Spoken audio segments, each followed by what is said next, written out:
Rutherford B. Hayes, the 19th U.S. president, doesn't get much respect. He's best known for losing the popular vote in 1876, but winning the presidency through electoral college maneuvering. And that gave rise to a nickname, Rutherford.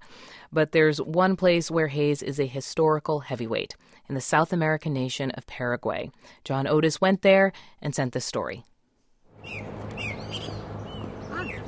In Paraguay, Rutherford B. Hayes looms large. In fact, this industrial city on the banks of the Paraguay River is named Villa Hayes, the Spanish pronunciation for Hayesville, in his honor. Here's why. Hayes took office in 1877 in the aftermath of the Triple Alliance War, a conflict that nearly destroyed Paraguay. The country lost huge chunks of territory to victorious Brazil and Argentina. Later, Argentina tried to claim the Chaco, the vast wilderness region of northern Paraguay. At the time, there was no United Nations or World Court, so the two sides asked the United States to settle the dispute, and President Hayes sided with Paraguay. The decision gave Paraguay 60% of its present-day territory and helped guarantee its survival as a nation, says Maria Teresa Garoso, director of the Villa Hayes Museum. Hayes is a giant, Garoso says. He's a spectacular, immortal figure for us. At the museum, Garoso shows me Hayes' portrait and a copy of his handwritten decision favoring Paraguay that was announced on November 12, 1878. That day is now a holiday in Villa Hayes, which is the capital of a state called Presidente Hayes, or President Hayes. Este es el busto del presidente Rutherford B. Hayes. Next, some of the townsfolk lead me to a local elementary school where a bust of Hayes adorns the courtyard.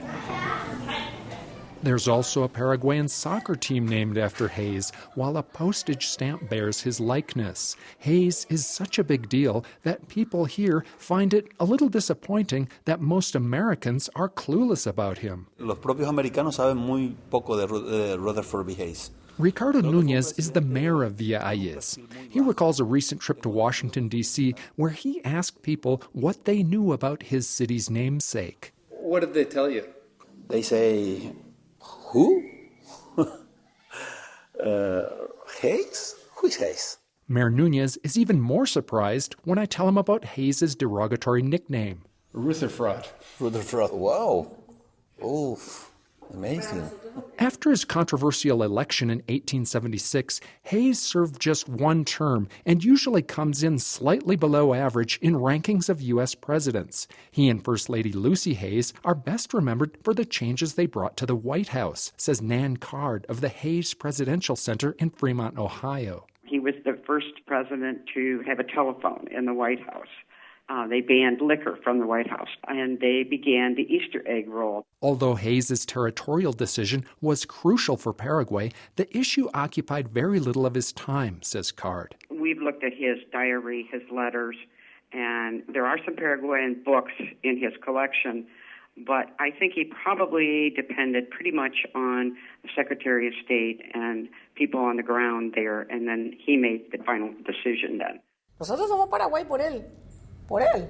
Nada más que por él. For Garoso, the museum director, none of that matters. We are Paraguay because of him, she says. Hayes will never be forgotten. For NPR News, I'm John Otis.